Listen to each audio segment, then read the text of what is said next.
Hafaday Tiro Fai Show, good morning and welcome, colleagues, members of our community in the gallery, the lobby, and out there on cable TV and other social media platforms, and also to the family of the late Representative Antonio Agoto, Representative Tonpai. I now call this ninth day, fourth regular session to order.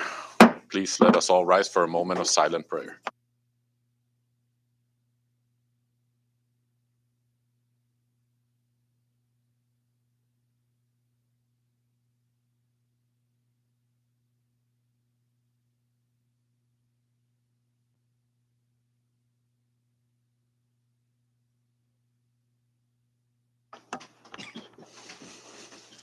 Thank you. I now recognize the clerk to please call the roll of attendance. Representative Fata, Present. Representative Kato, Present. Representative Selena Babauta, Presente. Representative Sheila Babauta, Presente. Representative Joel Kamatsu, Yeah. Representative Vicente Kamatsu, Present. Representative Mapan, Yeah. Representative Flores, Here. Representative Guerrero, Representative Lizama, Present. Representative Magofnia, Geiger. Representative Manglotnia, Present. Representative Probst, Present. Representative Christina Sablan, Present. Representative John Paul Sablan, Istiga. Representative Cindy Glass, Representative Sattler, Present. Mr. Speaker, Nganye. Representative Yang Tamay, Representative Yumo. Mr. Speaker, 16 members are present and 4 members are absent. Thank you, clerk. With 16 members present, that establishes a quorum. For the record, Representatives Lee Pon, Ralph Yumo, Danita Yanktamai, and Patrick San Nicolas are hereby excused for today's session. Before we move forward, I just like to inform the members that I have appointed Representative John Paul Sablan to be our acting floor leader for today. I'd now like to call for recess for a presentation of a resolution.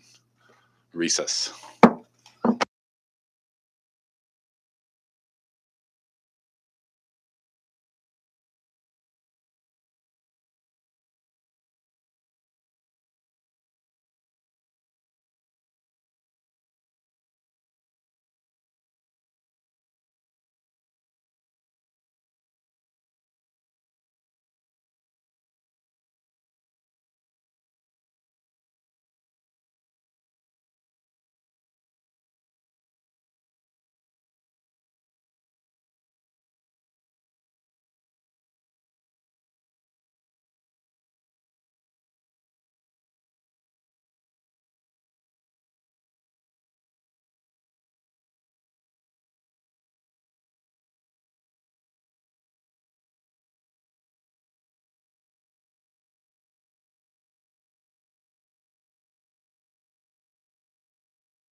So, this is my first time doing this. What do I do? Just go ahead and introduce yourself, why we're here. Yeah, and then you can read Okay. certain parts that you want to highlight. All right. We'll start whenever. Yes.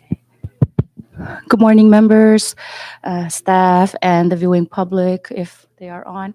But we are here today to present this House resolution to Mrs. Agutu on behalf of all of our members and to your daughter, Cheyenne. This is House Resolution 22-25 to honorably commend and pay just tribute to the life of the late Honorable Antonio Regis Agutu for his dedication and contribution to the Commonwealth of the Northern Mariana Islands. And then I'll just read a few, if that's okay.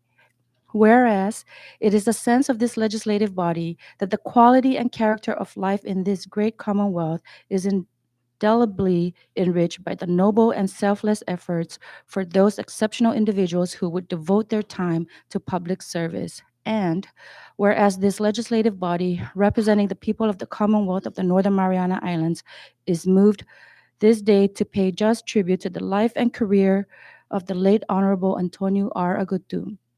And whereas the late Honorable Antonio Aragoto was born on January 17, 1966, on the island of Saipan, to proud parents of Felix Santos Agutu and Rosa Blas Regis Agutu.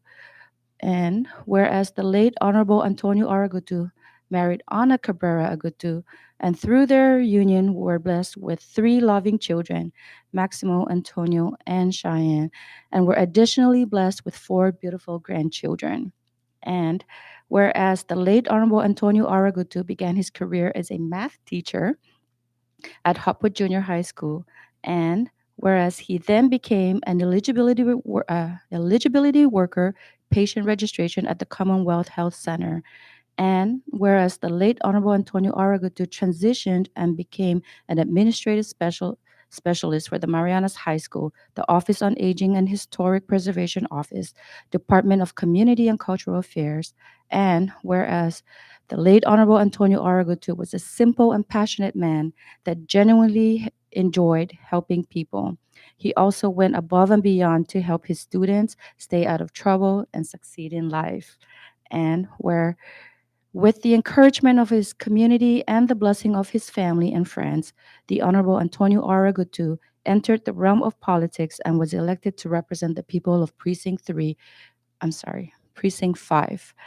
on Saipan. And whereas the Honorable Antonio Aragutu was sworn in on January 14, 2013, as a representative in the House of Representatives, 18 18th Northern Mariana Commonwealth Legislature, and was appointed chairman of the House Standing Committee on Health and Welfare.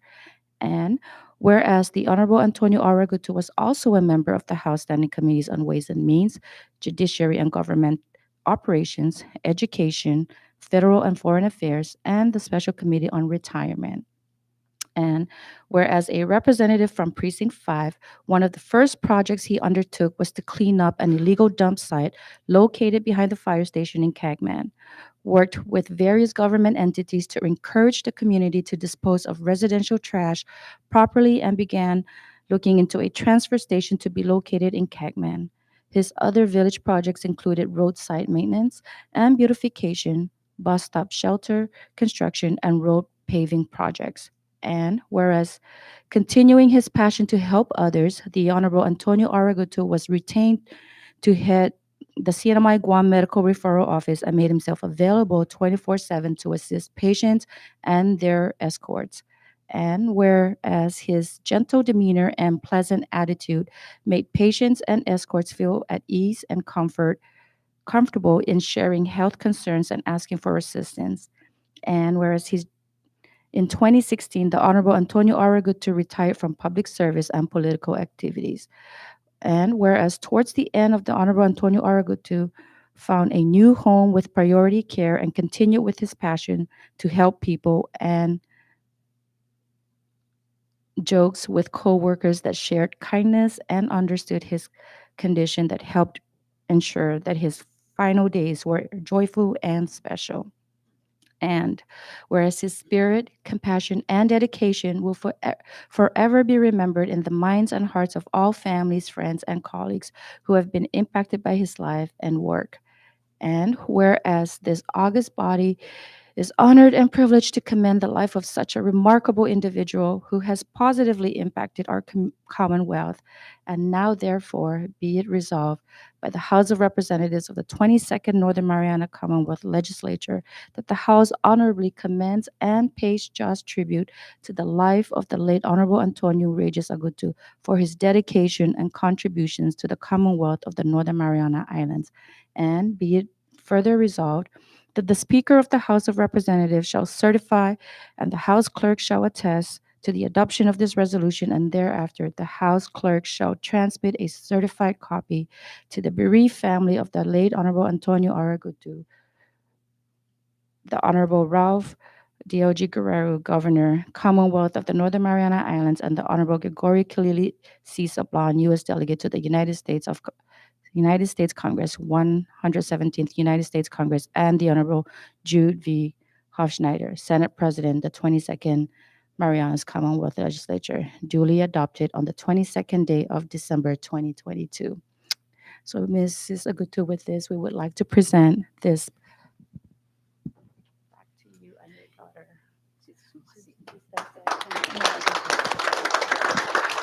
Would you care to share a few words? Maybe you or your mom? Thank you todo samzo. Esta unaan nyo distiki adingwan misi Antonio lo. Siguro to nagagiginin spirit loke sa stigio. Enjoy loke ani kumungreso mampus magov. San no masyalo ke para imanyananya ni man magov ani kumungreso si Antonio. Pues Jesus masi inkwentay famagon no. Pamilyan mami ni pamilyan ni difunto loke. Thank you. Okay, so if you don't mind, if we could just take some pictures. Malika? Okay. Let me just get my phone up.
Before we move forward, I'd like, for the record, to reflect that Representative Denita Yanktamai came straight from the airport to make it here. Thank you, Rep. Yanktamai.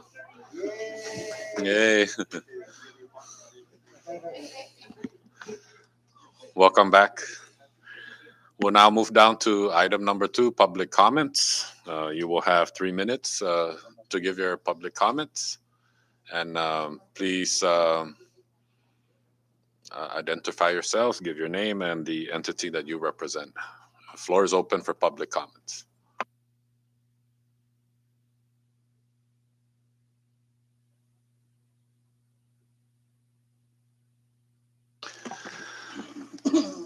All right, seeing that there is none under public comments, I now like to recognize the floor leader to amend today's agenda to include new items.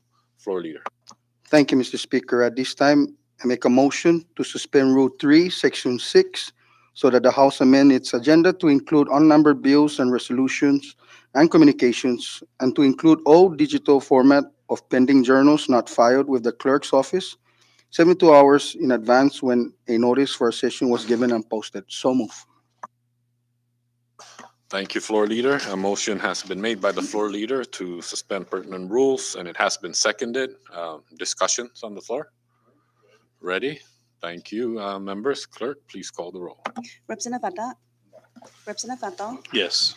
Representative Selena Babalta? Hunggan. Representative Sheila Babalta? Again. Representative Joel Komatsu? Hunggan. Representative Vicente Komatsu? Yes. Representative Demapan? Hunggan. Representative Flores? Yes. Representative Lizama? Yes. Representative Magofnia? Yes. Representative Manglonia? Yes. Representative Probst? Yes. Representative Christina Sablan? Yes. Representative John Paul Sablan? Hunggan. Representative Staffler? Again. Representative Yangtamay? Aware. Mr. Speaker? Yes. Mr. Speaker, all 17 members present voted yes. Thank you, Clerk. With all 17 members present voting yes, the motion hereby carries. Thank you. We now move down to item number 3, the adoption of journals. And I'd like to recognize the floor leader for the motion to adopt all pending legislative journal recordings for the 22nd House of Representatives. Floor leader. Thank you, Mr. Speaker. At this time, I make a motion to adopt all pending legislative journal recordings for the 22nd House of Representatives. So move. Thank you, floor leader. A motion has been made to adopt all pending journals and has been seconded. Any discussions on the floor? All right, thank you, members. Those in favor to adopt all pending journals, please say aye. Aye. All opposed, please say nay. The ayes have it. All pending journals are hereby adopted. We now move down to item number 4, introduction of bills. We have none. We now move down to item number 5, introduction of resolutions. We have none. We now move down to item number 6, messages from the governor, and I recognize the clerk. Thank you, Mr. Speaker. Under item 6, messages from the governor, we have Governor's Communication 22-187 through 22-192. 22-192 has been added by the House.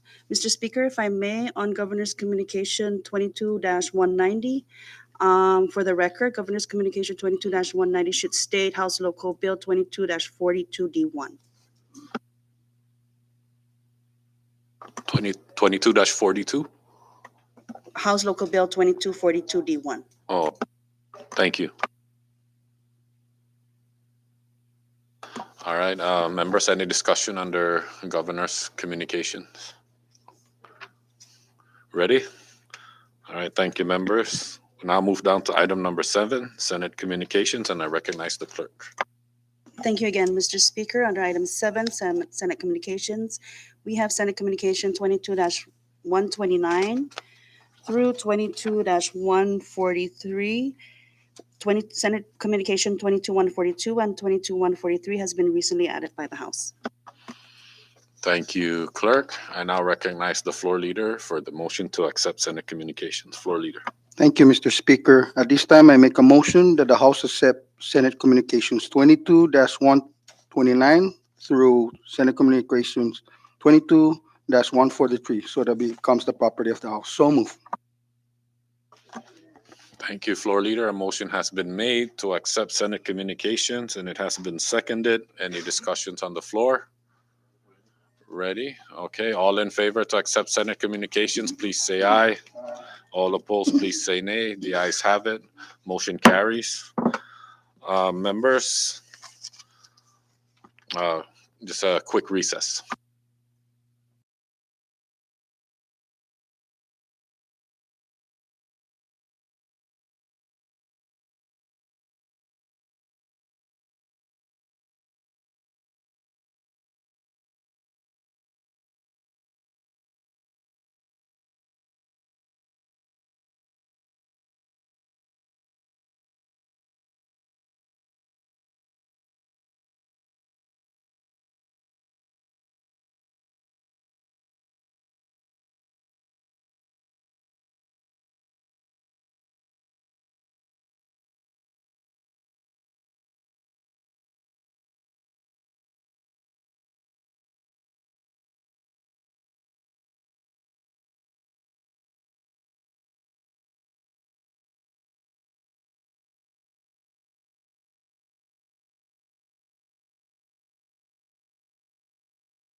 We'll rise back to session. Under Senate Communication 134, we will be placing that on bill calendar for action today. Senate Communication 135, we will also be placing that on the bill calendar for action today. Senate Communication 136, 22-136 will also be placed on calendar for today's action. And Senate Communication 137, 22-137 will be referred to the Committee on Education. Senate Communication 22-138 will also be referred to the Committee on Education. Every other Senate communications is for information purposes only. So with no further discussions, we now move down to item number 8, House Communications.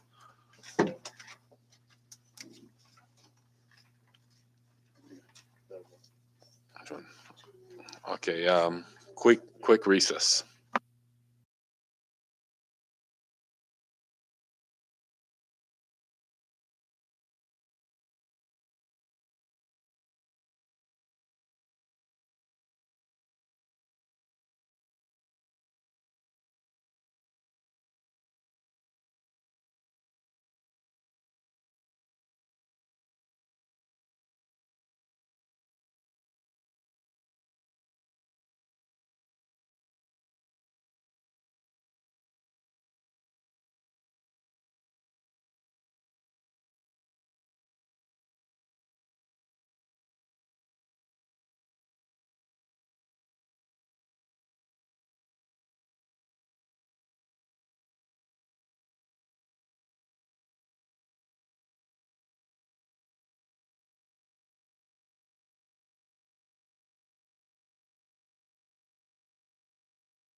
We now rise back to session.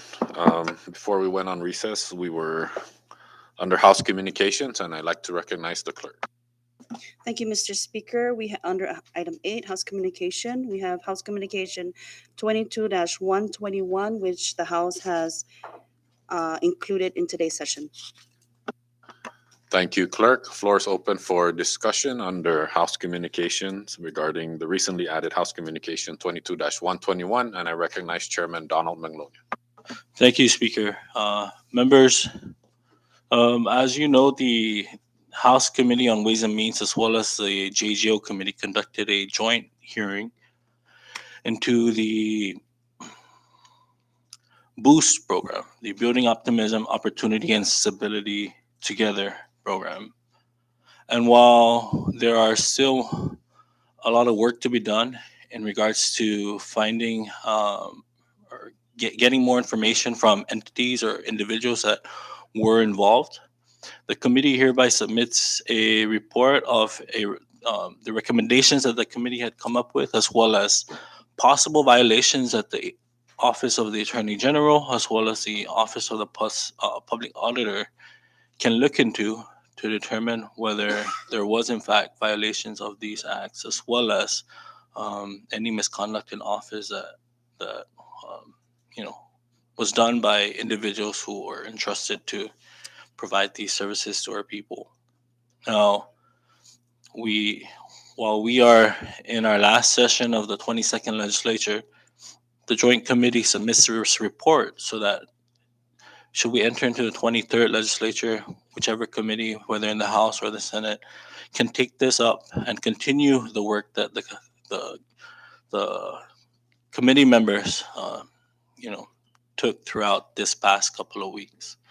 And just to give you a summary of the recommendations and the findings that the committee reports to you, first off, there are 3 recommendations that we included, one of them being the enactment of legislations. And as you know, there are several legislations that are pending in the Senate that the committee had, or that the House had passed. and one of that being House Bill 2233, which was to require legislative appropriations on the American Rescue Plan Act. And I understand that ARPA is ending in year 2024. And so it is our hope that the next legislature will continue to consider that and possibly reintroduce that. I understand it was authored by myself, but because the Senate doesn't deal with any revenue bills, hopefully someone here in the House in the 23rd can take that up. We have 2283 HS1, which was to enact a whistleblower protection provision. And so this will allow any members of the community as well as agencies to report any wrongdoings, and so that, the proper authorities as well as the legislature can take action before matters get worse. 2297 was introduced to require legislative appropriations for all non-locally sourced funds, and so that will, allow the legislature to appropriate future funds from sources outside of our government coffers.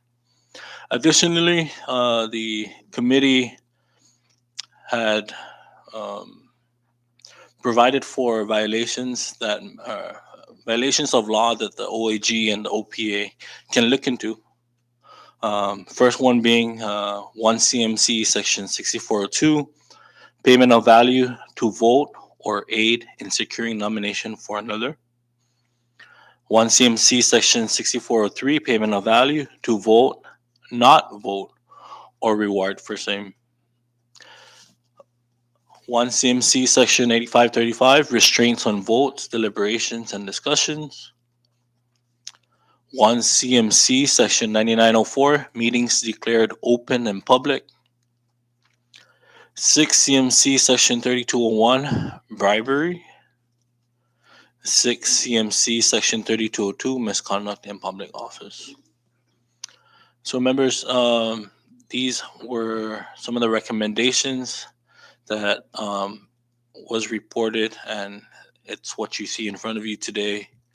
And it is our hope that the next legislature, the 23rd legislature, will take this matter up. If you have any questions in regards to the findings of the committee, the co-chair and I are happy to answer them. And so with that, we respectfully submit this report. Thank you. Thank you, Representative Donald Manglonia. Floor is still open for discussions.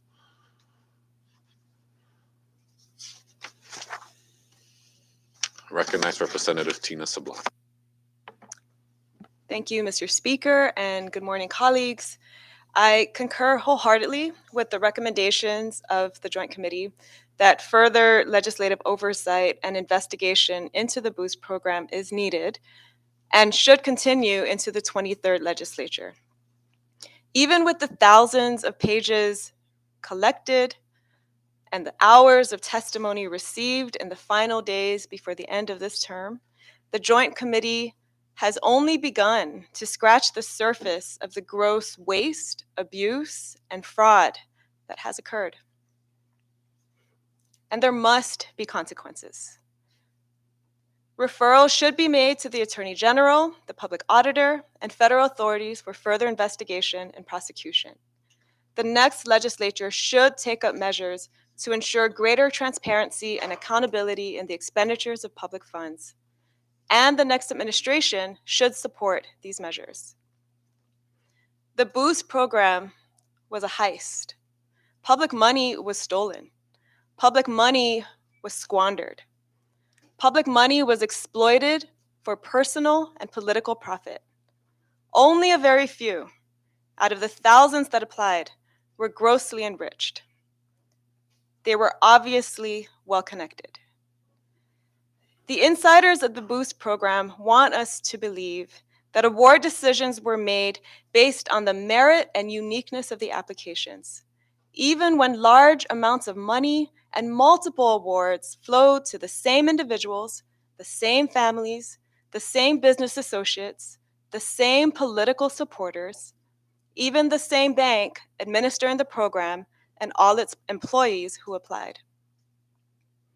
Everyone was privileged to apply, we were told, by one of the review panelists. But clearly, only a few were privileged to be boosted.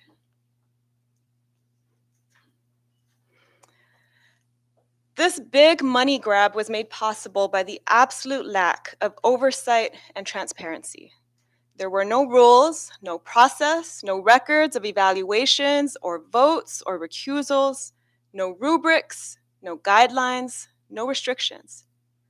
Meetings were held in secret, away from public view, without any notice or documentation. And the political motivations driving this program are impossible to ignore. There are signs of that throughout the records. Here was a government program passing out cash in the weeks before and during an election. The people reviewing applications and recommending awards were all political appointees of the governor and members of his re-election campaign. And the one person with final approving authority for all boost awards was the governor himself. The boost program could have been amazing. It could have really helped a lot of businesses and nonprofits and people who struggled through the pandemic and just needed a lift.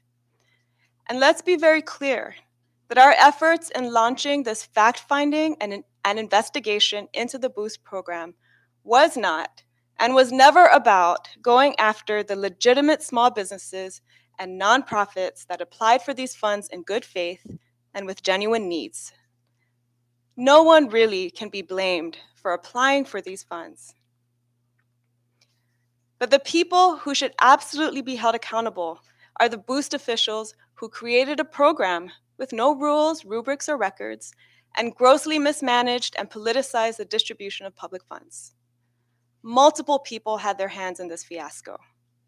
Ultimately, however, the buck stops with the soon-to-be former governor, Ralph Torres himself, who had the final say for all the boost awards and was and has been the sole expenditure authority for these funds. Governor Torres has staunchly maintained that only he should have had a say over all the federal funds that have been awarded to this Commonwealth. Boost was a $17 million debacle. But that's $17 million out of more than $2 billion that the Commonwealth has received in typhoon disaster and pandemic recovery funds. The brazenness and negligence of public officials involved in Boost should make us all wonder what other improprieties have been committed that we don't yet know about.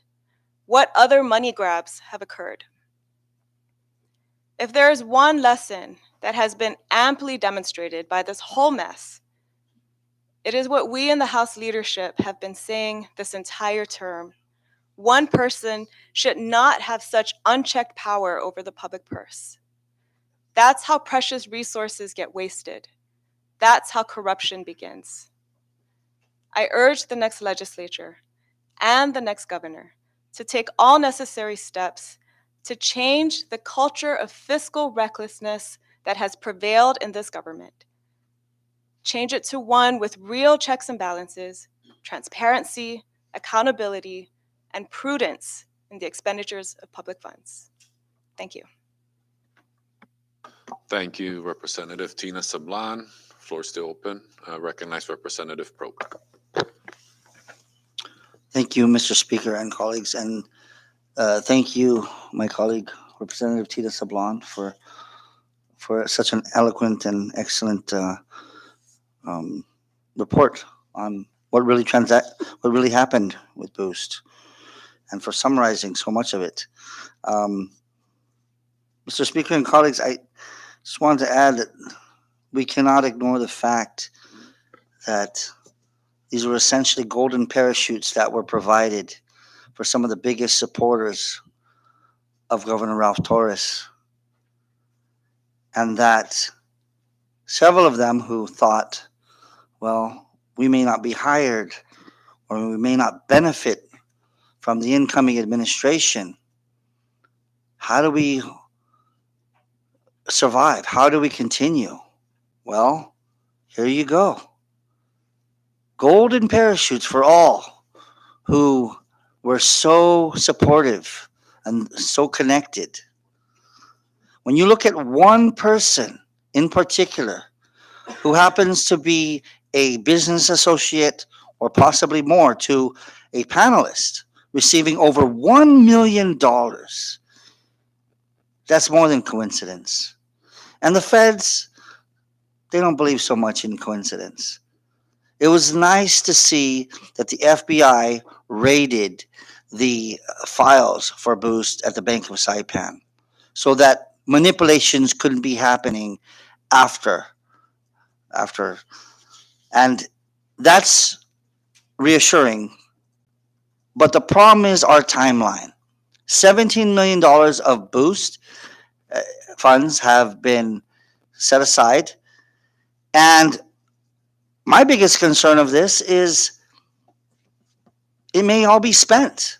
There has been nothing whatsoever put out by the feds, by OPA, by the AG to not spend these funds, to hold on to them, or to cease and desist for the time being. That's my biggest concern. Because what's going to happen is the money's going to be spent. I'm like, too late. Sorry. We have a few who have said, I'm not cashing the check. And they've told us we're holding on to that check. We're not, sure about this. We're concerned too. We have Bank of Saipan returning Boost funds because they knew how wrong it was. But who's going to police these funds in the meantime? Who? They spend it and they say, well, I bought a Lexus and a Rolex for my business. It was part of my business plan because I have to look the part and look good.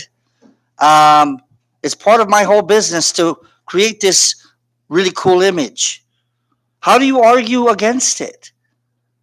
These are the concerns, that this money could be misspent. And how many businesses that got just a tithing of what they asked for can honestly open a business?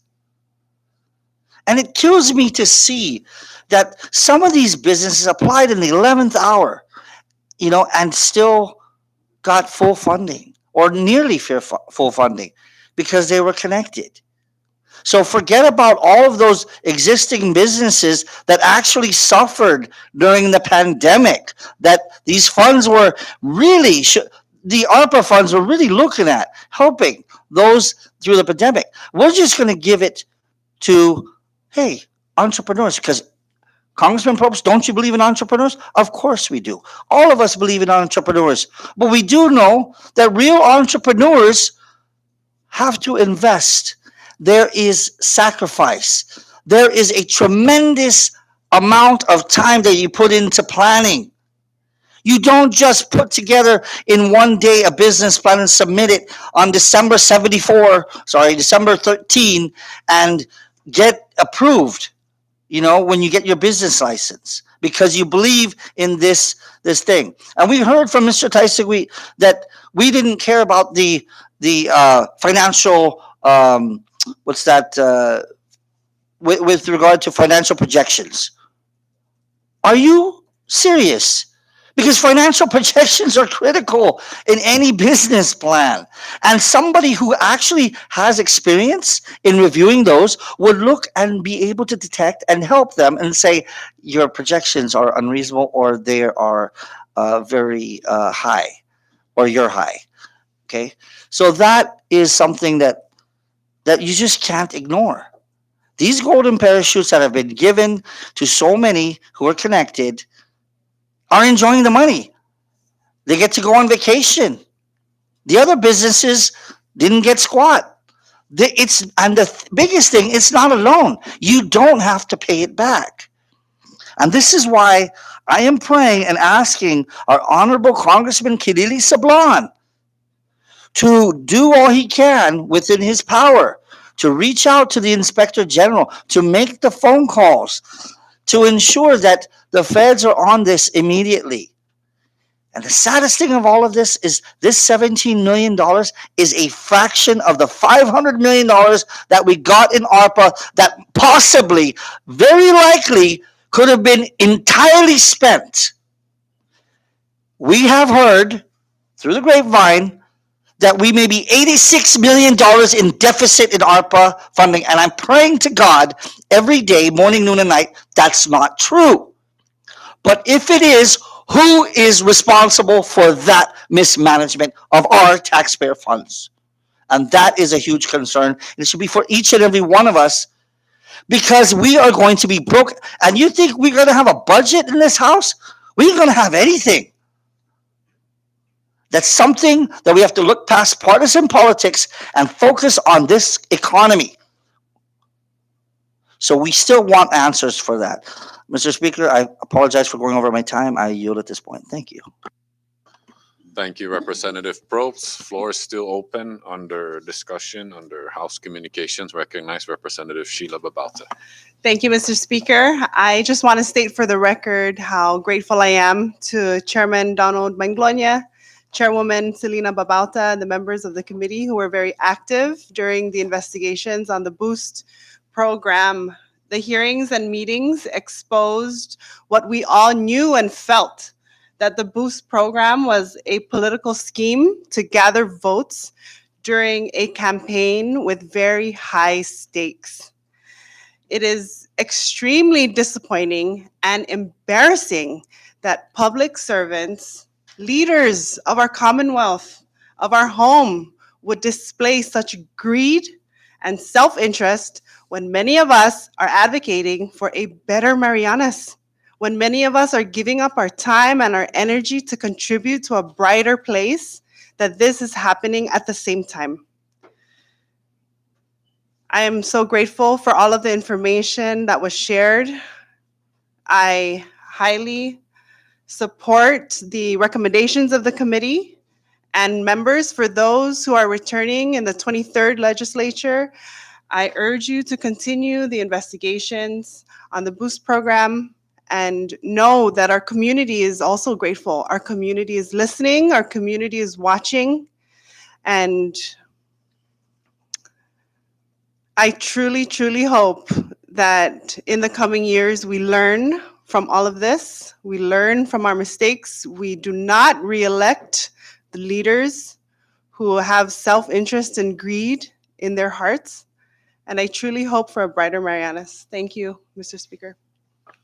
Thank you, Representative Sheila Babauta. Floor is still open for discussions under House Communications. Recognize Chairwoman Selena Babauta. Cesar Masi, Mr. Speaker. As to the Boost program, it is clear in the patterns that were practiced by Mr. William Castro, Mr. David Atalik, Mr. Jesus Taisagi, Mr. Edward De Leon Guerrero, and Governor Torres, and other individuals to provide large sums of money to the politically connected. Our good chairman, Representative Donald Manglonia, introduced House Bill 22-33 last year to require legislative appropriation for all coronavirus state fiscal recovery fund monies allocated to the Commonwealth. And the sad thing is that the Senate sat on this critical bill, and in their last act of supporting Governor Torres, they could have passed it in their Sine Dea session, but they chose not to. That is their last act and should ring loudly in the ears and the eyes of our Marianas.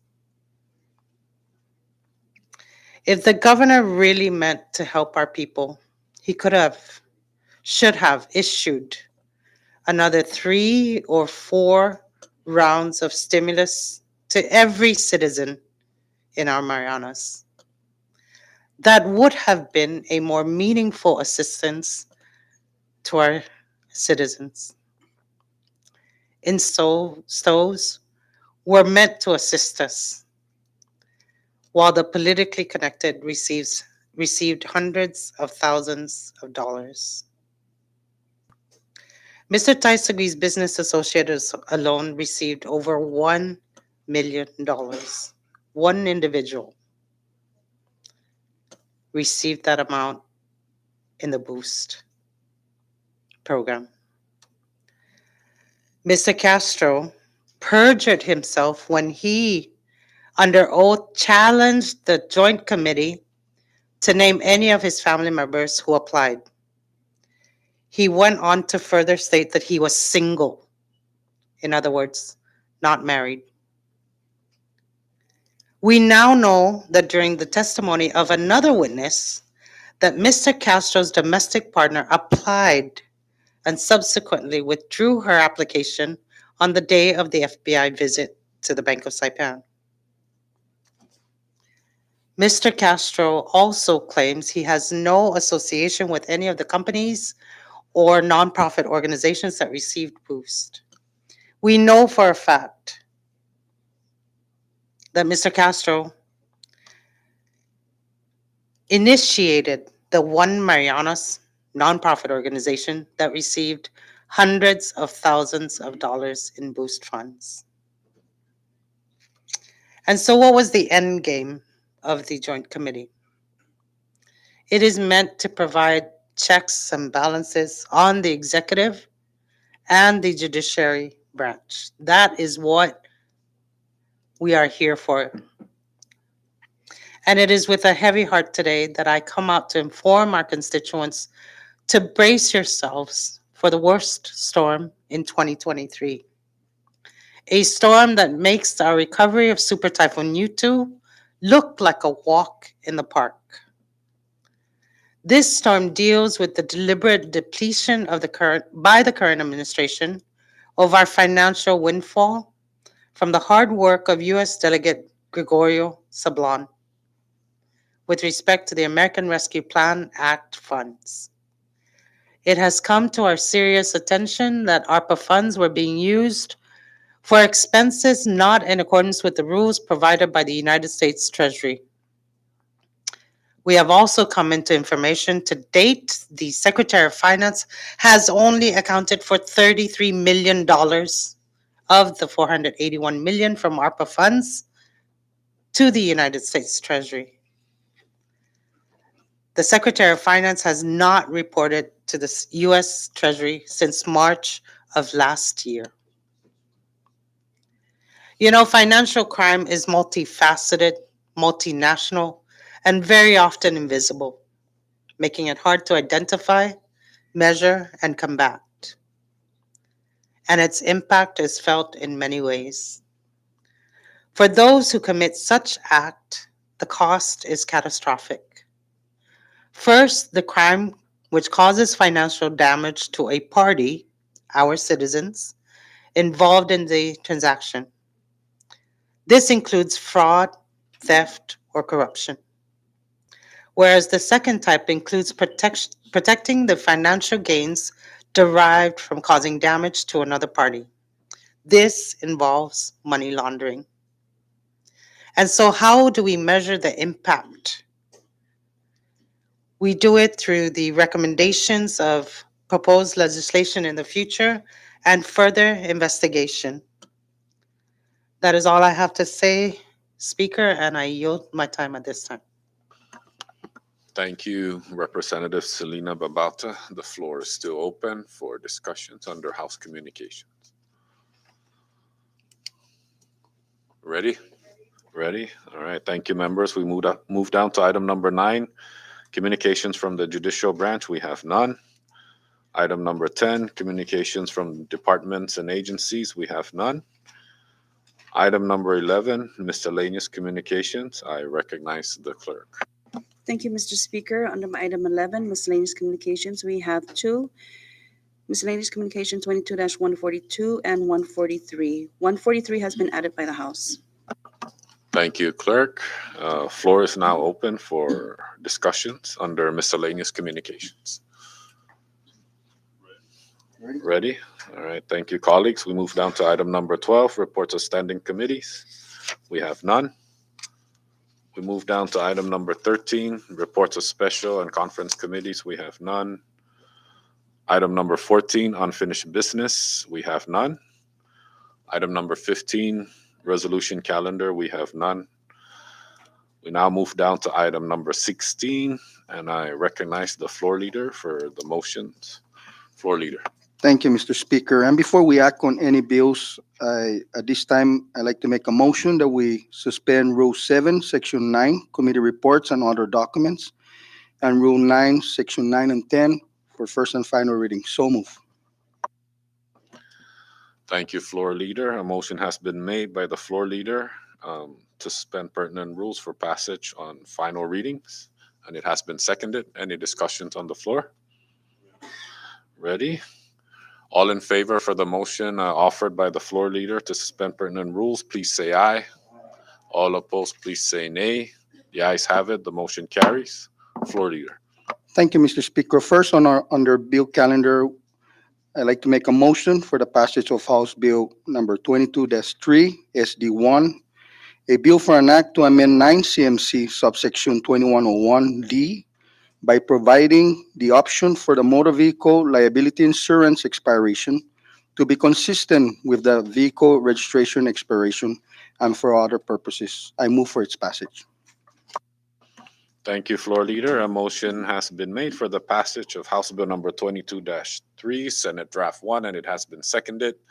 Discussions on the floor. Ready, members? All right, before I recognize the clerk for the roll call, just to keep in mind that this is this requires 3/4. So it's 15 in favor for passage. Okay, clerk, please call the roll. Representative Banda, Yes. Representative Fatal, Yes. Representative Selena Babauta, Ngan. Representative Sheila Babauta, Again. Representative Joel Komatsu, Ngan. Representative Vicente Komatsu, Yes.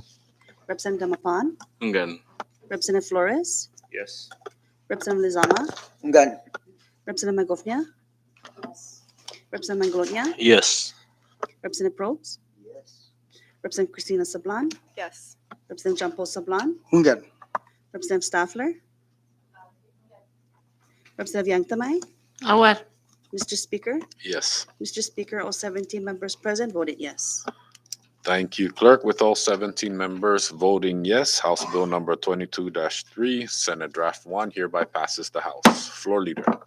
Thank you, Mr. Speaker. And before the next bill again, at this time, I make a motion again that we suspend Rule 7, Section 9, Committee Reports and Other Documents, and Rule 9, Section 9 and 10 for first and final reading. So move. Thank you, floor leader. A motion has been made by the floor leader to suspend pertinent rules for passage on final reading, and it has been seconded. Discussions on the floor? Ready? All right, thank you, members. All in favor for the motion made by the floor leader to suspend pertinent rules, please say aye. All opposed, please say nay. The ayes have it. Motion carries. Floor leader. Thank you, Mr. Speaker. Next on our bill calendar is for the passage of House Bill and number 22-77, HS1, SD1, a bill for an act to establish the Health Network Program under the Commonwealth Healthcare Corporation to provide for the orderly transition of medical referral services, administration, and operations to CHCC, to write off outstanding balances of medical referral, promissory notes, and for other purposes. I move for its passage. Thank you, floor leader. A motion has been made by the floor leader to pass House Bill number 22-77, House Substitute 1, Senate Draft 1, and it has been seconded. Floor is open for discussion. Recognize Representative Tina Sablan. Thank you, Mr. Speaker. On the Senate's amendments to this bill, I'd like to, well, first thank our Senate colleagues for inserting this amendment. I note for the record that the issue of promissory notes actually precipitated both the Attorney General's review of the medical referral program as well as the legislature's review, in part because it was OPA that that discovered and requested an AG opinion on the validity of these promissory notes in the absence of enabling legislation for the medical referral program to begin with. This was a couple of years ago. The Attorney General ultimately found that the promissory notes were invalid, and actually the placement of the medical referral program under the Office of the Governor also lacked legal authority. And so it was that OPA report, that opinion, that moved us in this term to begin public hearings on the program, and to hold many meetings with CHCC, with representatives from the AG's office and representatives from the administration, to discuss how we could reform the program, finally enact enabling legislation to properly place what we now know, what we will soon know as the Health Network Program under the Commonwealth Healthcare Corporation, and give CHCC the authority to promulgate regulations. And the issue of promissory notes, CHCC wanted to be very clear that it was their position that these promissory notes were not just legally invalid, but also uncollectible, and that they had no intention of pursuing these the collection of these promissory notes for those reasons. Many of the patients who had these promissory notes signed off to them, again, without legal authority, they have passed on. Many of them were indigent to begin with. Some of them had health insurance that was not properly billed, and so ended up signing these promissory notes that for bills that they perhaps should not have received in the first place. And so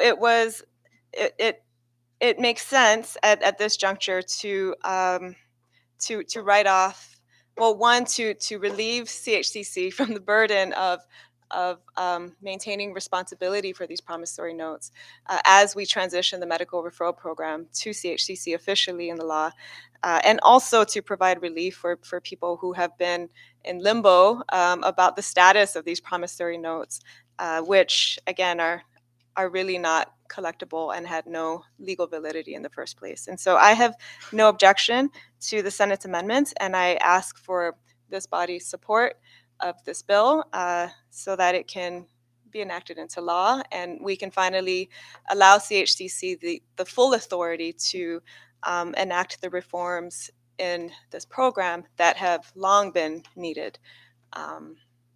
And I'm happy to answer any questions that you may have about these amendments or about the bill. Thank you, Representative Tina Sablan. Floor is still open for discussions, and I recognize Leader Angel Demapan. Thank you, Mr. Chairman, and I want to thank the mover of this legislation and the Senate for the version that's before us. I do have a concern, but I am going to support this bill today. I'm just going to register my concern for the record, so hopefully the returning members can entertain it. But as a former employee of medical referral, when it existed legally under the former Department of Public Health, one of the hardest cases to deal with was instances of death when the patient is on medical referral. The medical referral program does not cover the casket and any expenses incurred in terms of keeping the body at the funeral home until the death certificate is issued. So a lot of these promissory notes stem over the years from instances of death. And so now that we know what we know in terms of validity of promissory notes, and now that we have begun the process of properly structuring the medical referral program, I'd like to just state for the record that it's very important for the next legislature to explore what kind of mechanism can be inserted, either statutorily or by regulation, to deal with medical referral patients who die while on medical referral. I had a very unique case where a father and son both passed away in a matter of 3 days. There is no family member that will be able to pay for that expense, especially when you're in the state of Hawaii. And so if we don't have any mechanism to help these family members in those kinds of cases, that eventually will still become the burden of the Commonwealth government by way of the medical referral office. And so I think it's just important that we consider that in the next legislature, given that today is our last day and this is a accept or reject situation. So I will support this bill, but I'm hoping that someone in the next legislature can entertain that concern. Thank you, Mr. Speaker. Thank you, Leader Demapan. Floor is still open for discussions. Recognize Representative Sheila Babal. Thank you, Mr. Speaker. I just wanted to state for the record my support for this piece of legislation as a member of the Health Committee. I want to thank Chairwoman Tina Sablan for your leadership on this. The medical referral program was really a black hole with instances of going over budget $16 million. And you took the initiative to address this. And we held a number of public meetings and public hearings. And we heard from members of our community on all of the islands. And it is something that everyone wanted to see improve. And so I completely support the passage of this bill. I encourage the members to support this as well. CHCC has been doing a phenomenal job so far, and I'm sure that this piece of legislation will just continue to support them in their efforts. Thank you, Mr. Speaker. Thank you, Representative Sheila Babauta. Floor is still open for discussions. Are we ready?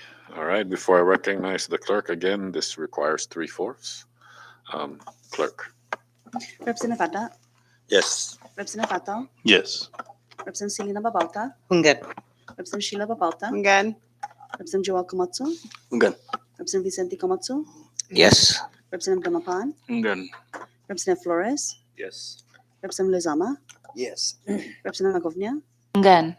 Representative Manglonia, Yes. Representative Probes, Representative Christina Sablan, Yes. Representative John Paul Sablan, Hungad.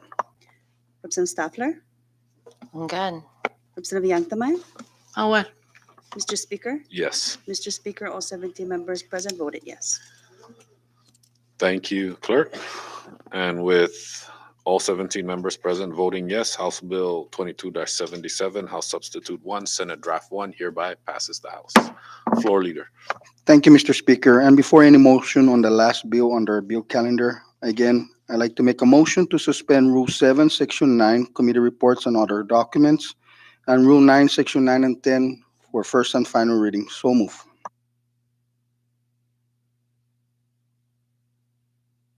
Thank you, Floor Leader.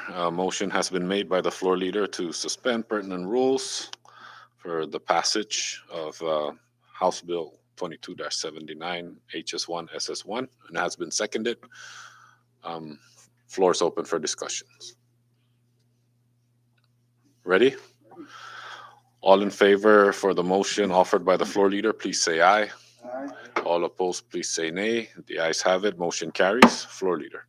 Thank you, Mr. Speaker. At this time, I make a motion to pass House Bill number 22-79, HS1, SS1, a bill for an act to comply with federal law regarding motor vehicle safety and other standards, including allowing for right-hand drive vehicles that are 25 years or older to be imported and registered in the CNMI, to allow the continued registration of motor vehicles already in the CNMI but otherwise not in compliance with federal law, and for other purposes. I move for its passage.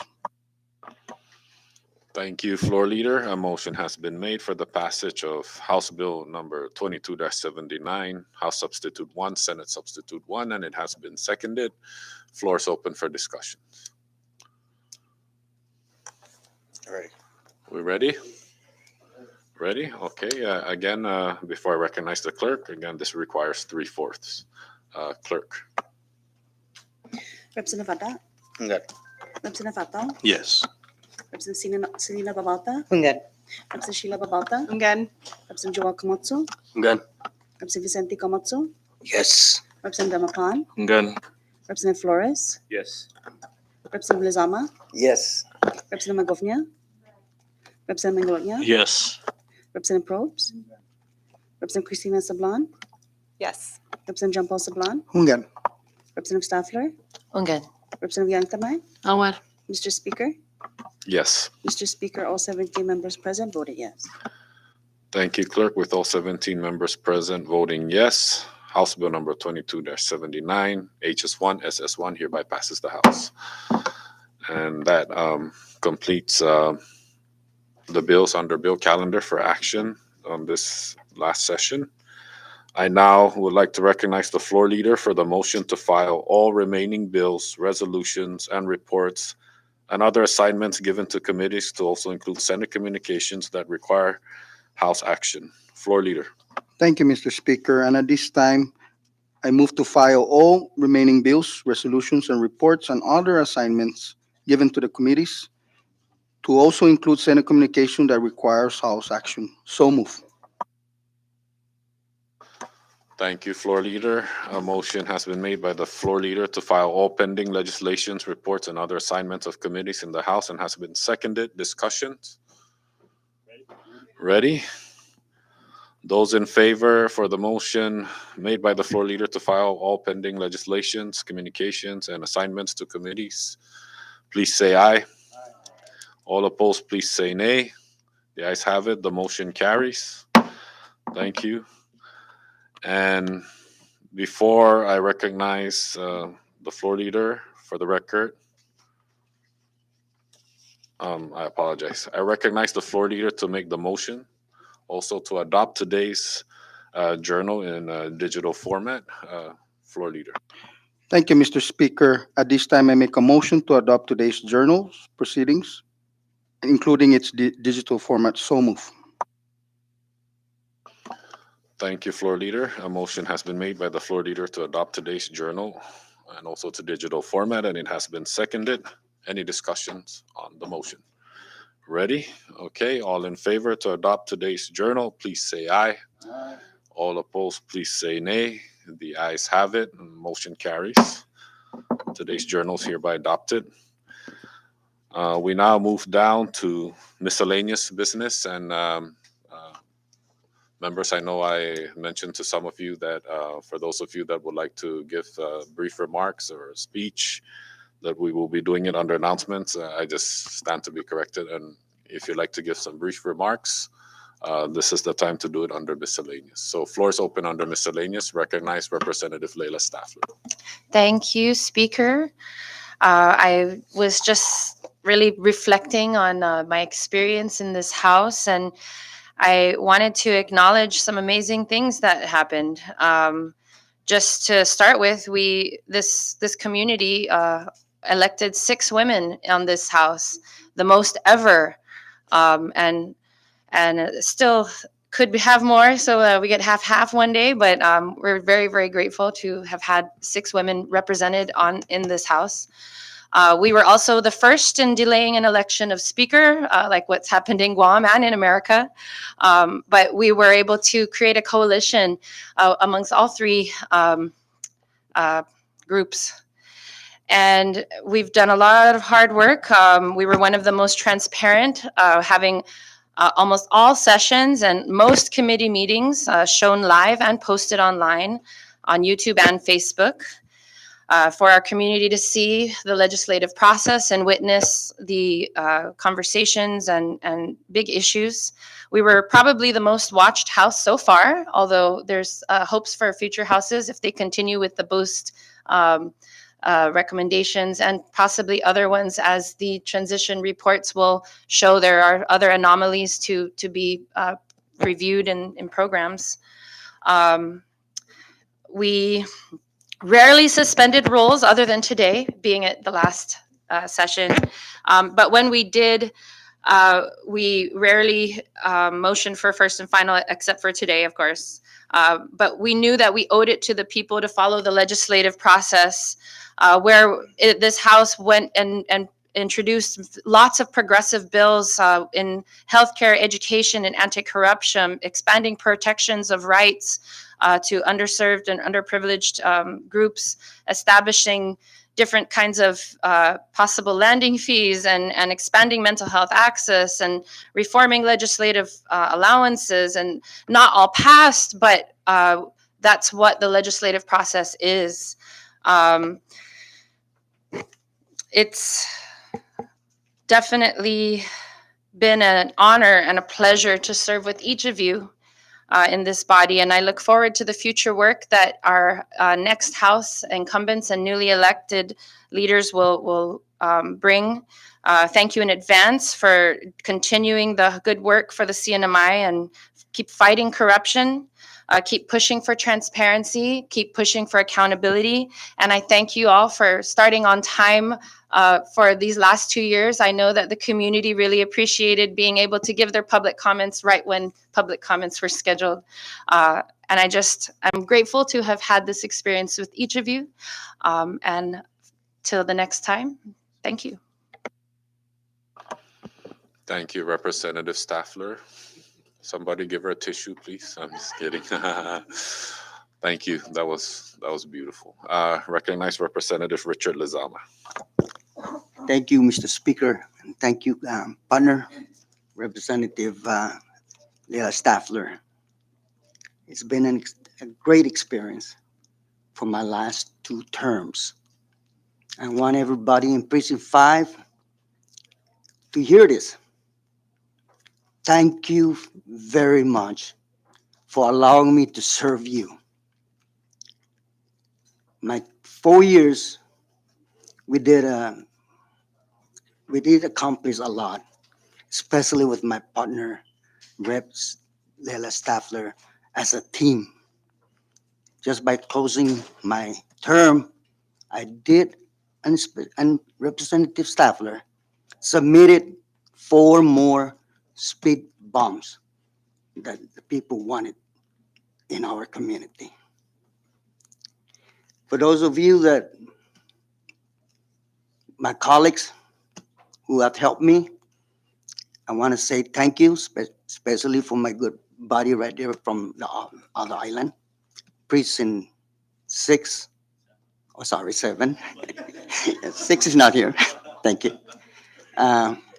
He was a young man and a great mentor. I looked at him as my youngest kids, and but they're not here. I have a lot of respect for this new senator. Thank you for all your help.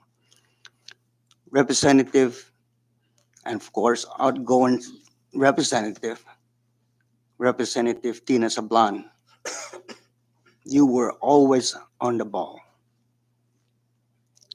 I thank you for making things happen, helping us get these bills, as you always fight for everybody, for me, to get our bills passed, and I thank you for that. The staff of the legislature, IT, clerk, legal counsel, from the bottom of my heart, I want to say thank you for this last 2 terms that I served for the public. Thank you, and we'll see you around. Newcomers, I'm always out there. We live in Catman. We live in Precinct 5. If you need help, I have more time now than ever. Believe me, I have been called to go play golf, but I told him, no, my village is not yet to par. So please, newcomers to legislature, don't hesitate. Call us. We're here. Thank you again, Mr. Speaker, for the time. I yield. Thank you, Representative Lizama. Floor is still open. Under miscellaneous, recognize Representative Sheila Babauta. Thank you, Mr. Speaker. Hafaday Tiro, Casalelia Menko. I am so grateful for today. I'm so grateful for this moment. Our final House session of the 22nd CNMI legislature.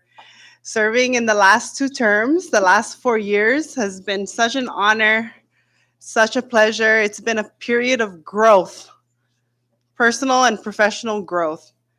I've learned so much.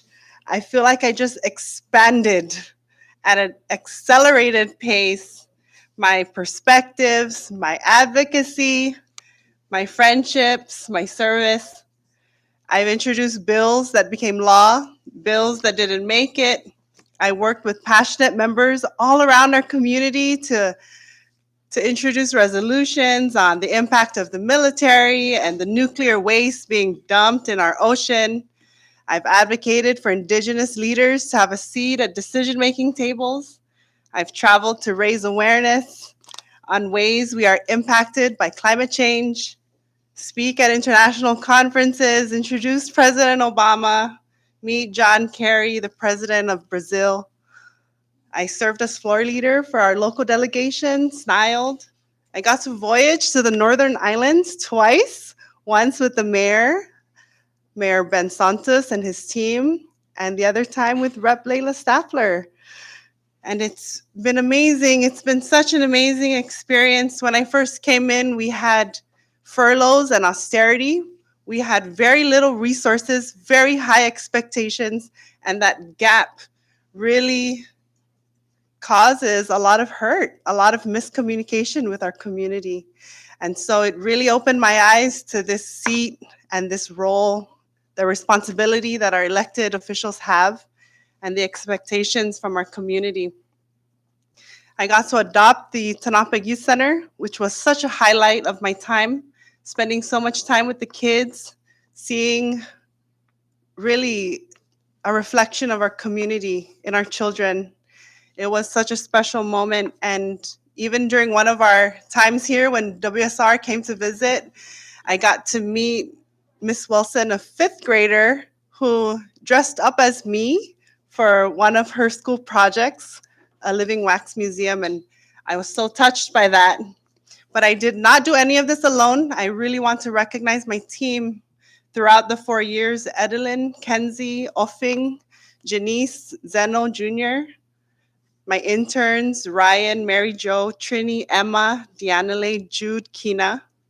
The team at the Legislative Bureau, really the director, legislative aides, sergeant at arms, legal counsel, clerks, IT, the rest of the staff. So many people come together to make it all happen here. My friends, my family, my supporters, my chairwoman, Susan Riva Babauta, who dedicated so much of her time and her energy to lead my campaigns, encourage her family to participate, her husband and children, and she later became my Nina because we formed such a wonderful bond. So Nina Sue, Nino John, Nancy, Jessica, thank you so much. And most especially my parents. Everywhere I go, I always introduce my parents. My dad, Diego Regis Babauta, and my mom, Dolorina Wilbacker Jack Babauta.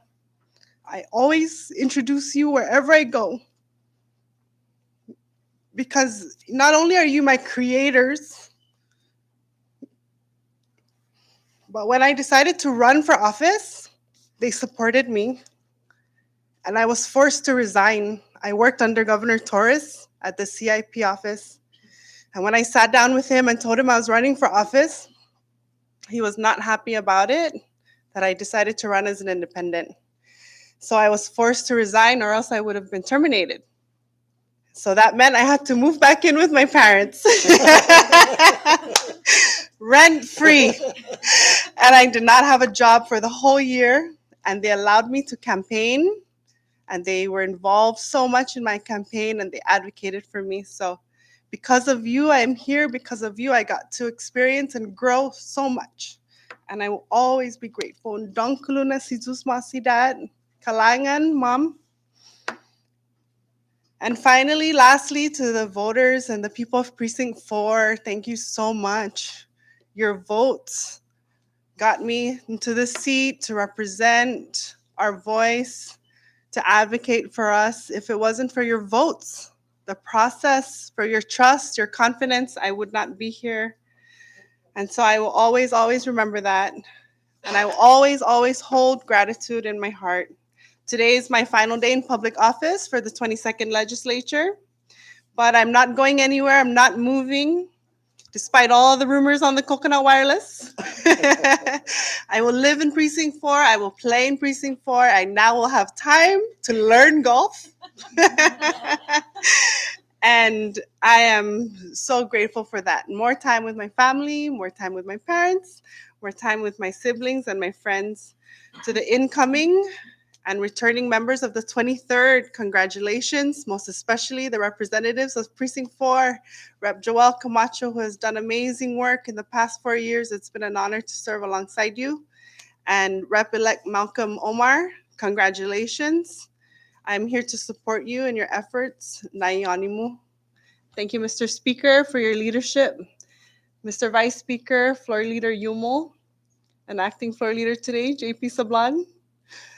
It's been an honor serving under your leadership, Speaker. You have really made this experience a wonderful, neutral one, and you have really held a steadfast position leading this 22nd. And so I'm very grateful that you took the position, that you fought for it, and by coin toss. And I really look forward to what's to come for the rest of the year. So Happy New Year.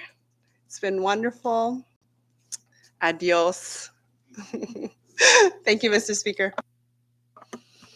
Thank you, Representative Sheila Babauta. Just know that you're always welcome up here. Our doors will be open. Floor is still open under miscellaneous. Recognize Leader Demapan. Thank you, Mr. Speaker. At this point, I'd like to extend my appreciation to the people of Precinct 1 for the opportunity to serve the Commonwealth in the 19th, 20th, and 22nd House of Representatives. It's been an extraordinary and humbling experience and privilege to be of service to our people. I'd like to thank my staff, our Legislative Bureau Director, and all the LB staff, all the members and legislative staff, Team Angel, and especially my wife and children. It's been an honor to be a part of our Commonwealth's development and growth. As I now step away from public office to explore new career pathways, I convey my best wishes to the incoming leaders of the Commonwealth and wish them all success, good health, and good spirit in the years to come. Thank you. Sizus Mosi, Olomwai. Thank you, Leader Demapan. The floor is still open for under miscellaneous. Recognize Representative Tina Sablan. Thank you, Mr. Speaker. I'd like to express my sincerest gratitude to the people of Precinct 2 and the people of the Commonwealth who've given me the great privilege of serving and representing them in this legislature for a third term.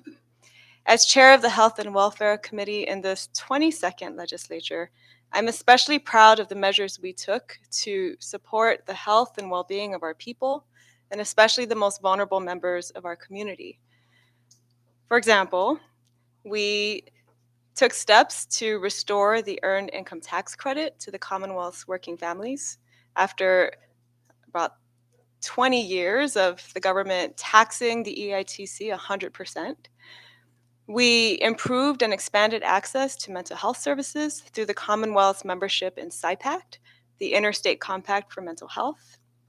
We passed funding measures in support of healthcare and education, and all of those were signed into law. The bills that now head to the executive for action that I'm also very proud of is the bill we just passed for to reform the medical referral bill and establish a health network program under the Commonwealth Healthcare Corporation, and finally passing the CNMI's first Hate Crimes Act. That took 2 terms to get this far, and I'd like to thank our colleague, Chairman Donald Manglonia, for spearheading that. For the next legislature, I have high hopes for the reintroduction of the Equality Act, amendments to our vital statistics law in support of our transgender community, legislation to update our tobacco tax laws in accordance with the recommendations of public health officials to direct those revenues to healthcare, as well as updates to our wage and hour law to strengthen protections for workers and finally raise the minimum wage. And I am proud as well of the measures we passed to strengthen safeguards for public funds and the integrity of public office. Many of those bills have already been mentioned, but they include asserting the authority of the legislature to appropriate ARPA and other federal funds, to provide clearer parameters for the use of legislative allowances, stronger protections for whistleblowers, and stiffened penalties for acts of public corruption. I note that we endured both typhoon recovery and a pandemic together in this term. And we took steps to keep close tabs on the expenditures of all the federal funds that came into the Commonwealth. And there were probably more investigations in this term than there have ever been before. And that was also in the interest of better safeguarding public resources. I'd like to thank JGO Chairwoman Selena Babalta for taking the lead on the investigation of the governor's public expenditures, and ultimately that culminated in his impeachment in this body, which signaled to our entire community that no one is above the law, not even the governor. There was also the JGO and Ways and Means investigation into the Boost program, which I hope will continue in the 23rd legislature. And one milestone that I think Representative Staffler did not mention was, I think there were more subpoenas issued in this legislature than ever before. And the importance of all of that, when I reflect on the events of the past 2 years, the overarching theme of this term is how critical checks and balances are in our system of government. Our whole community bore witness to what it means and what an impact it has to have a legislature that takes seriously its responsibility and its duty to exercise oversight and to provide those checks and balances. Because make no mistake, our democracy was tested in this legislature, and it will continue to be tested. And our duty as citizens and as public servants is to be vigilant and continually defend this democracy, hold accountable public officials who abuse public trust, and make our government responsive and ethical, a government that we can all be proud of, and the kind of government that our people deserve. So in closing, I want to thank you, colleagues, for your hard work and your collaboration and your friendship. I'd like to thank my office colleagues, Toki, Malia, and Joey, and thanks to the amazing staff of the Legislative Bureau. Like my other colleagues who are outgoing after today, I also plan to stick around. I will also have plenty of time to be of support and assistance in whatever you may need. My door is always open, and you all know how to reach me. Thank you. Thank you, Representative Tina Sablan. Floor is still open. Chairman Donald Manglonia. Thank you, Mr. Speaker. Colleagues, thinking over the past 2 years, maybe even 4 years for the 6 minority from the 21st, now in the leadership in the 22nd. I just want to extend my appreciation to all of you for your professionalism, your partnership, and your passion in ensuring the best, not just for the Commonwealth, but for our brothers and sisters on Rhoda. As you know, being the lone representative, we rely heavily on the help of all of you in trying to get things done for Rhoda. And so for that, thank you from the people of Rhoda. We thank you. And for those of you whose journey ends here, I am honored to have had the opportunity to work with you and to get to know you, not only in a professional manner, but as a person I get to call a friend. And so I wish you nothing but the best in the next chapter of your life. And I hope to continue working with you in whatever capacity you find yourself in, whether it be a golf coach also or just a partner in the community. To those of you moving into the 23rd, congratulations once again for winning the people's trust. I look forward to your continued partnership as we rebuild our economy. And I'm very hopeful that we can work more collaboratively and cohesively in pushing forth meaningful legislations that will protect our resources and support the growth of our economy so that our future generations will have the opportunity to reap the benefits of our land as well as excel in this ever-changing society. To the people of the first senatorial district, I am deeply honored and grateful for the opportunity to have represented you in the House in the past 2 terms, and I am as equally honored to continue representing you in the Senate. And so, thank you for your vote of confidence and for your involvement in our work, as many of you have reached out and expressed your sentiments. And that's something I would like to thank the, the current leadership as well as then Speaker in the 21st for opening up our meetings more so that people are more involved. And so, and for making our meetings more public. And so, for that, thank you. And I promise to continue working in the Senate and to work closely with the Rhoda delegation to continue to provide the best for our people of Rhoda. And so, with that, I just want to leave a parting gift to the incoming uh, House members and incumbents. Just a word of advice. Um, I think you need to start thinking about purchasing your own tents and renting it out. So that's something I share with many of you, that that's something I want to instill in some of you, or the incoming one. Just invest in a tent and just give it out when people need it. Thank you. Thank you for that. I yield, Mr. Speaker. Thank you, Representative Donald Manglonia. Floor is still open under miscellaneous. Recognize Representative Probst. Thank you, Mr. Speaker. I just noticed, that we have about is it 9 members that we're losing in this? Not losing, but are moving on.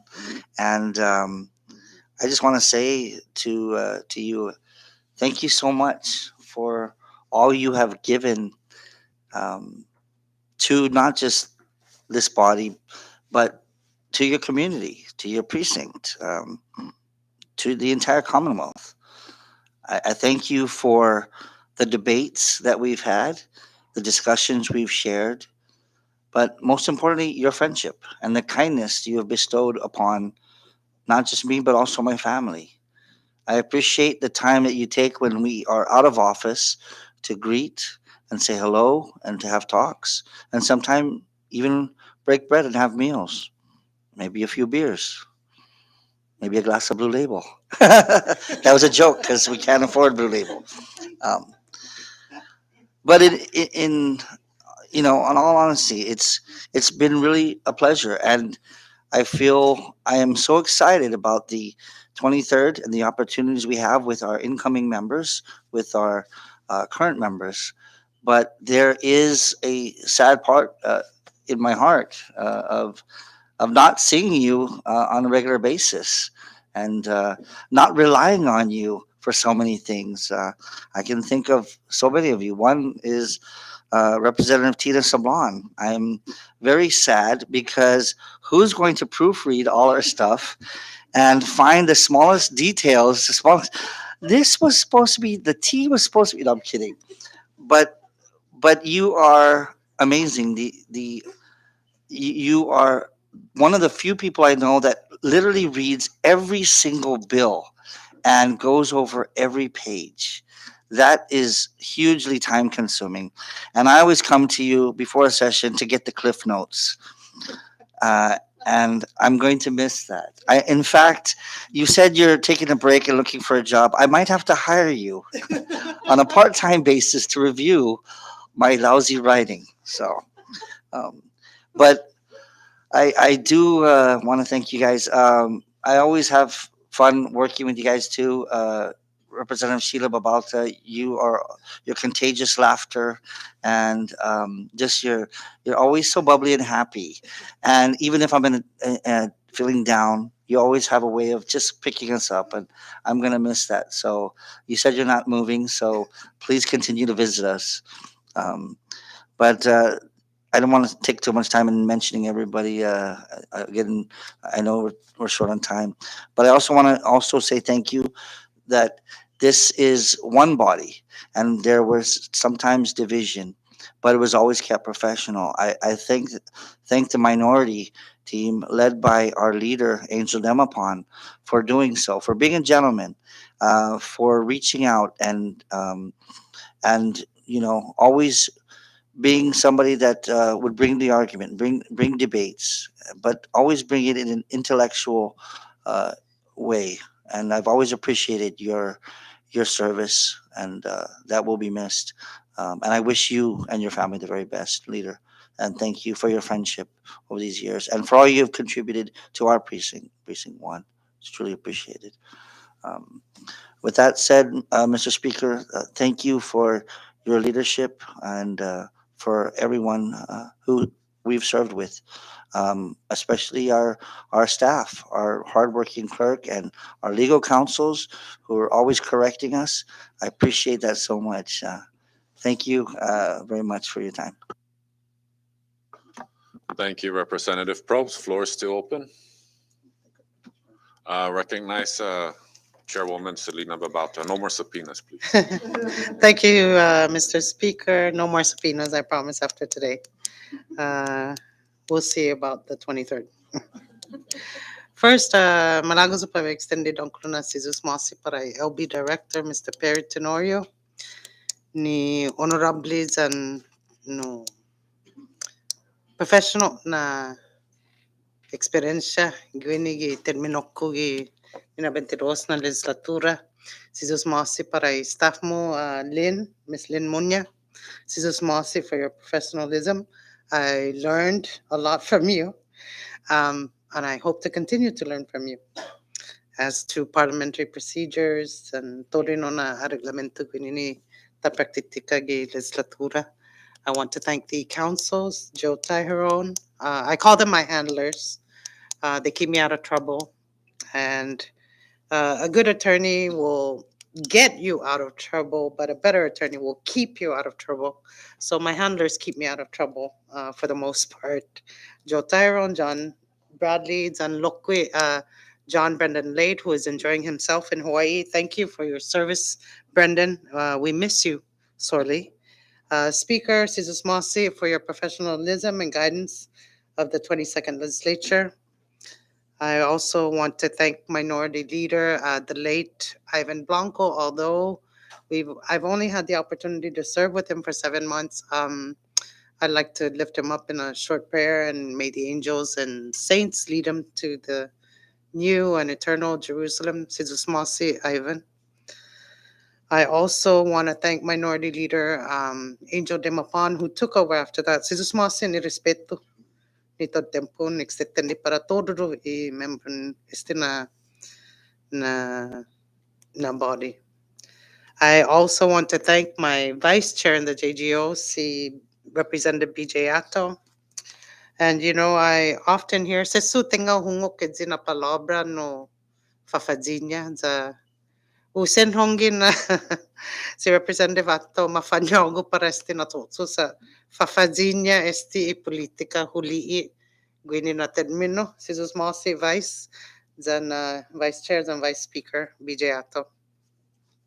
I also want to thank especially the people of Precinct 1 ni inaizo neste na oportunidades and privilegio para hu ocupa y si zanmizo gwini gi mina 22 na House of Representatives si Sampapa na Guma lokwizao na be extendi no humidity and sincero na agradecimiento ni Toto sa ipan desti Kobler sta San Roque, Matuis, Matpe. Innaizo ni pudet para be usedbi hamza gi mama maila na legislatura gi Senate. Donklu na sizus mosi. Dati malefano and non apibilihuin na izo. Last but not least, I want to thank um, my husband Franklin, our children for their support, prayers, love, to walk with me in this journey. It's not easy. Your families get attacked during political campaign, and my children know not to engage in that because I have specifically told them not to engage in my battles, in my wars. And I want to thank them for their support always and their love and their prayers. And no, Jesus Mr. Speaker, zan todos samzugwinigi imina 22 na House of Representatives. Thank you. Thank you, Representative Selena Babauta. Looking forward to working with you as you move up to the Senate. Floor is still open under miscellaneous.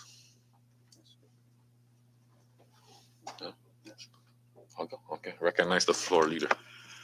Thank you, Mr. Speaker. I also want to extend colleagues my sincere thanks for a great honor and experience to have worked with you all. It's really a great experience.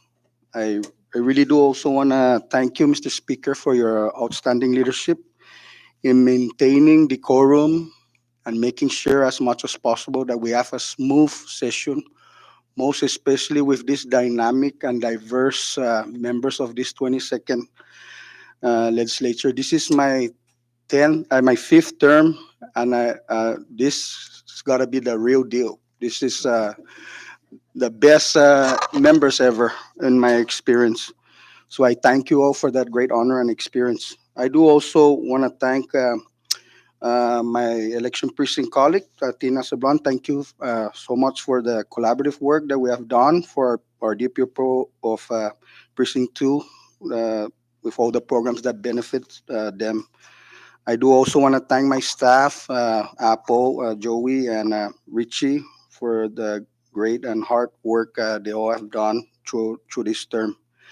For those of you that will be returning, I really look forward to working with you all. And for those of you that are won't be returning, I wish you none less than the best of luck. I wish you guys the best of success and good spirits. Lastly, I do want to thank my dear people of Election Precinct 2 for the honor, the trust, and the belief and confidence that you have all gave me, most especially for this upcoming 23rd legislature. I thank you all from the bottom of my heart. And I thank also my family, my wife, and children for all the support. Thank you, Mr. Speaker. Thank you, floor leader. Floor is still open. Vice Speaker, anybody? Vice Speaker Atta. Thank you, Mr. Speaker. First, thank you for your leadership and taking care of the 22nd legislature, especially for the two of us and the members of Precinct 3. We've had a pretty rough last 4 years. We had election every single year since 2018. It's unfortunate. We lost two great individuals in Frank De La Cruz and former leader Ivan Blanco. But members, I think the 22nd legislature has been one of the most exciting, most difficult, and most interesting. We faced a lot of challenges from the 21st financially into the 22nd. But I think we were better off when we were facing the financial crisis, because when we had a lot of money, that's when everything went crazy. It's unfortunate, but we did our jobs through the leadership of Chairwoman Selena Babauta, Chairman Donald Maglonia. Thank you for shedding light into a lot of these issues. Something that started off with a minority report and the two special committees from the 21st, and we finally closed the books. The one thing that Rep. Staffler and Rep. Tina forgot to mention is this is also the first legislature that issued a contempt. It's not a great thing to talk about, but it was something that actually open a lot of doors for all the issues that we face in the CNMI, not just financially, but economically and our position moving forward as a CNMI. Colleagues, I thank you guys for everything that you have done for your community, for this body, and for yourselves personally, because it takes a lot of time and effort in this job. It's a rewarding $32,000 salary with a payout of $150,000. So the only thing guaranteed in this job is being broke at the end. To the minority leader Demapan, thank you for taking over Rep Blanco. Obviously, you don't drink as much as him, but you definitely took lead with the minority members and led us, in various programs outside of the community. We thank you for that. To our outgoing colleagues, especially those going up to the Senate, Rep Babalta, Rep Manglonia, Rep Magofnia, please do not forget you have no business appropriating any legislation. As former members of the House that went up to the Senate, had figured that they can also do appropriation in the Senate. I'm just giving you a word of advice. Please do not do that. It'll be dead upon arrival, just for your information. To the members that are leaving, Rep Sheila Babauta, Rep Tina Sablan, Rep Staffler, Rep Lizama, Rep Demapan, and I know we have other members that are not present with us today, but please remain active. My door is always open. Come in at any time. I'm happy to receive any information from you, good or bad. It's going to help the CNMI one way or another. So with that, Mr. Speaker, I thank you again. I thank the Bureau for all the work that you have put in this 22nd legislature and over the years as being a member of this body.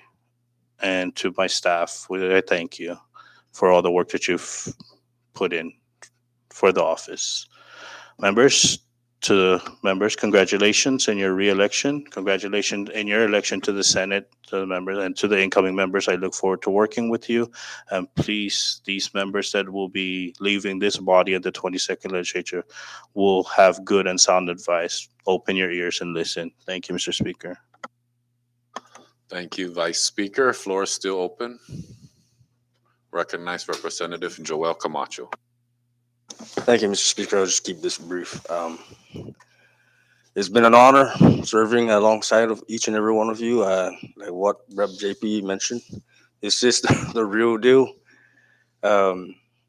This term has been very like sentimental term to me because I had to do some pretty difficult things. As you all know, my connection to the governor. And that in itself, I've learned a lot about myself through you guys. And I want to thank both the minority and the majority. I've learned a lot from you guys. It's been an interesting term. It's been an honor. Rep Probst mentioned about our potential deficit. It's going to be an interesting 23rd.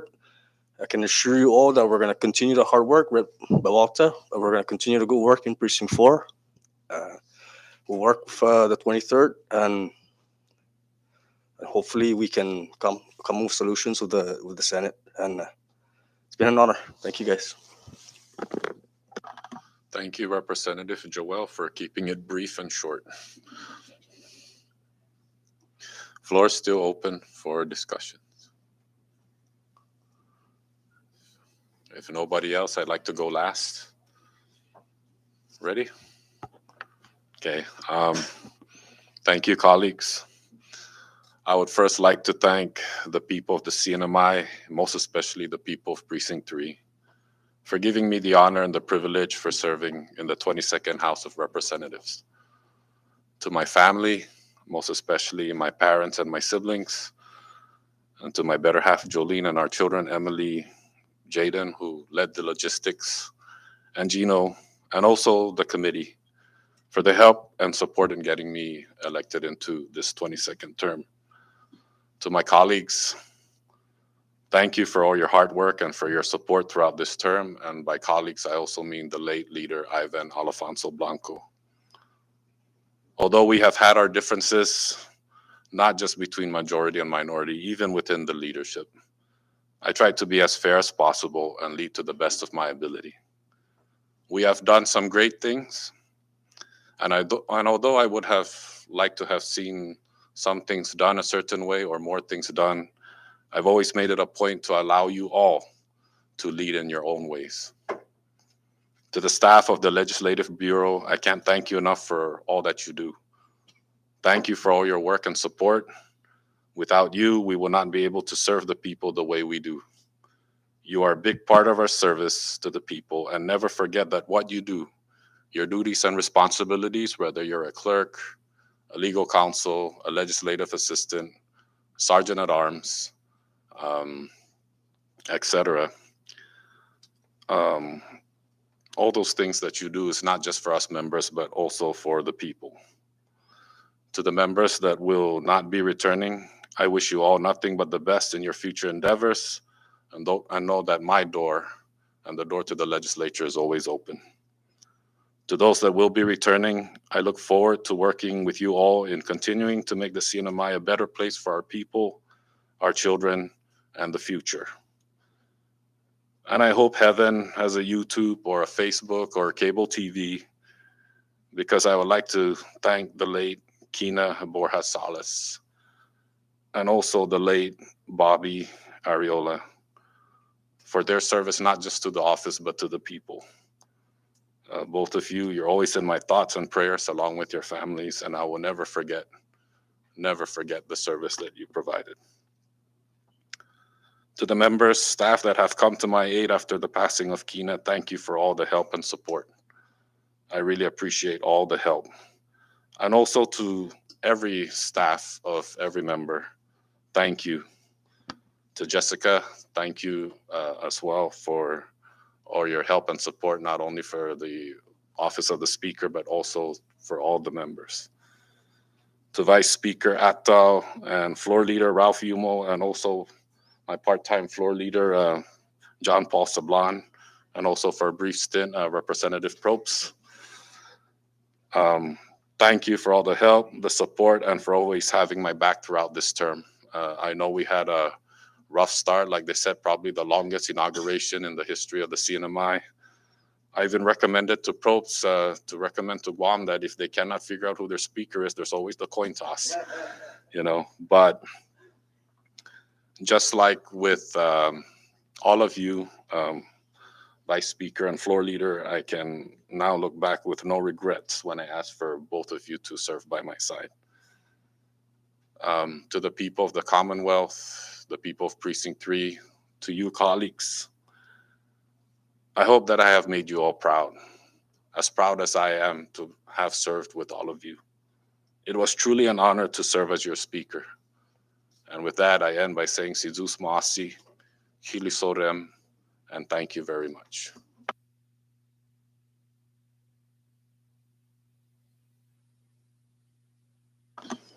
I know I said I was going last, but are you sure? Anybody else? All right, with no further, we move down to item number 18, announcements. Any announcements? If no announcements, I'd just like to announce that we'll be having our, Representative Celine. This is Mr. Speaker. I'd like to invite all of you to my inauguration on Monday at 10 a.m. 11 a.m. Sorry. Everybody's invited and everybody's welcome. Thank you. Thank you, and I'm sure you all are aware that the House inauguration ceremony will be on January 9th at 10 a.m. here at the legislature. There's also a red mass on Sunday at 3 p.m. Thank you, members. And also, we will be having our late holiday luncheon right after this session. We'll just give the staff time to set up, so it'll be here in the chamber. All right, with no further under announcements, I now like to recognize the floor leader for the motion to adjourn, sine die or sine die, whichever it is, floor leader. Thank you, Mr. Speaker. And for the last motion for the 22nd Legislature House of Representatives, I make a motion to adjourn sine die or sine die of the 22nd Legislature House of Representatives. So move. Thank you, floor leader. A motion has been made to adjourn sine die or sine die, and it has been seconded. Discussions on the floor. Ready? Thank you, members. All in favor, please say aye. And for the last time, all opposed, stay. The ayes have it. The session is hereby adjourned. Sine die. Thank you, colleagues.